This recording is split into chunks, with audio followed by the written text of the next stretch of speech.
All right, let's circle back to this conversation now as Parliament's Correctional Services Committee conducting their visit to Pollsmoor Prison this week, and the visit coming at a time when there are concerns raised about overcrowding at that prison. Let's take this further now. Kgomotso Ramolobeng, the chairperson of Parliament's Correctional Services Committee, is joining us for this conversation. I do hope it'll be second time lucky. You were saying that the issue of overcrowding seems to overshadow what exactly is going on in some of the correctional facilities. Yes, from where I left off, I was making a point that it's not only a matter of Pollsmoor Correctional Facility, it cuts across almost all correctional facilities, not entirely all. There are facilities that are not overcrowded, especially the triple Ps, which would be Kutamas in Tumule and Mangaung. There's again Bavian Sport in Gauteng, and there's Twelopele equally in the Northern Cape, which are not overcrowded as facilities. But amongst issues that we would have seen or saw in Pollsmoor yesterday, which also impact on overcrowding, is that they are sitting with 890 inmates that would have received bail as less than 1,000 rands. And I think it's around 600 of those would have received bail less than 500 rands, who are unable to pay that bail. But amongst those, the highest population would be your juveniles, who are sitting with bail as less than 300 rands, 200 rands, 500 rands, who are unable to pay for that bail, and therefore means they would stay in the correctional facility up until the next court date. Is it true that some of the inmates are sharing beds? Yes, it is true. Some of the inmates are sharing beds. If a unit houses 80 inmates and inside that unit you have 90 inmates, obviously there must be a provision that gets to be made for inmates to be able to sleep. You would have that situation of sharing of beds.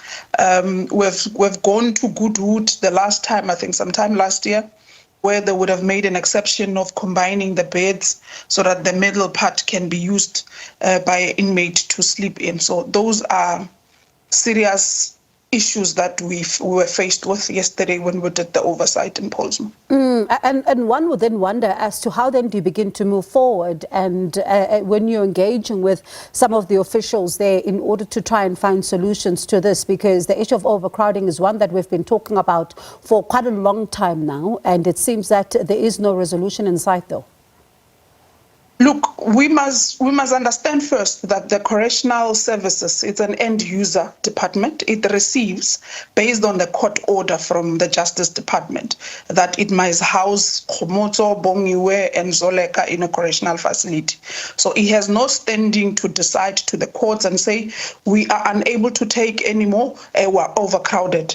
As and when the courts decide to send those who are convicted, those who are accused still standing trial, to be placed under care of the department, they should receive them. And that speaks to the overcrowding, including those who are illegal foreigners who are in the country, who would be arrested on immigration matters. They are housed in correctional facilities, which are equally aiding on the overcrowding. So the little mitigation that the department can do, equally, it speaks to the high volumes of crimes that are conducted in the country. As long as we'll have crime being conducted in the highest probability as we're sitting with, then you would have overcrowding in correctional facilities. Leaving out those who would be receiving bail less than 1,000 rand, taking out also illegal foreigners, because we have entered into a discussion as the portfolio committee that those who are incarcerated in our correctional facilities who are foreigners, we need to start discussions with international relations with their own countries where they belong to, and see if there can be bilaterals for them to serve their incarcerated time in their countries. So that is a discussion that we're having with the department, including bilaterals with Home Affairs. Once that is effected, then it can still also aid relieve the pressure of overcrowding. And I hear you on that part, but it sounds like on the issue of overcrowding, as you say, they are the end user.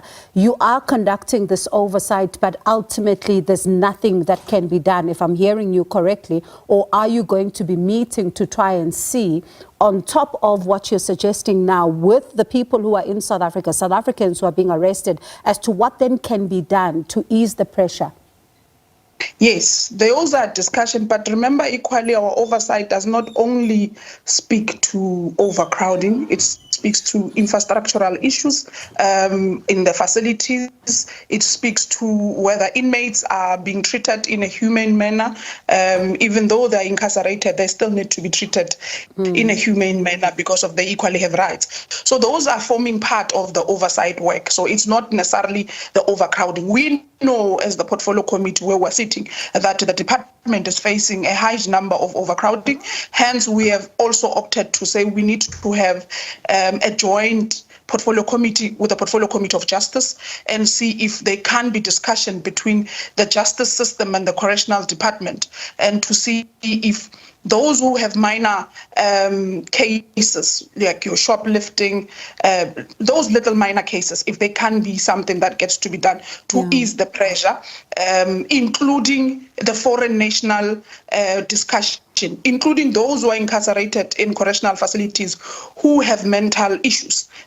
Why can't we place them in health institution instead of bringing them in correctional facilities? So these are elements that we're trying to speak to as the portfolio committee to see if we can have engagements with the Department of Health, Department of Home Affairs and International Relations, subsequent the Department of Justice, to assist in dealing with issues of overcrowding. It sounds like it's going to be a conversation that requires quite a number of the different arms of government to be able to come in and have these discussions, so that you can be able to at least put to practice what you are envisioning as some of the potential solutions here. But before I let you go, we are seeing reports of 4 prison warders being arrested from the Mangaung prison. What's your reaction to the story that has, of course, gripped the nation around the death of that one inmate? We, as the portfolio committee, are still waiting for a final report from the department with regards to the investigation. So far, what we have, it's a report which I would say is informal, because I would have gotten a briefing from the National Commissioner, but it's an informal briefing. A formal one requires to happen in the portfolio committee, where they would account on the sequence and events of what would have transpired. Yes, we've had, they are allegedly officials that have been dismissed, officials that are getting arrested.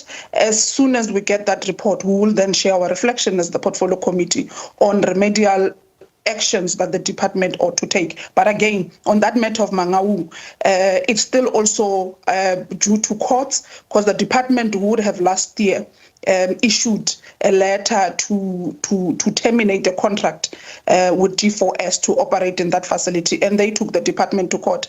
And then, because of our serving in the 6th Parliament, we had given the department a blessing to terminate that contract. And again, in this 7th Parliament, as the portfolio committee, we also are providing support to the department in that termination. And we hope that the courts will assist us and agree with the department's view on why it should terminate. And such instances or incidents are proving why we are behind that call.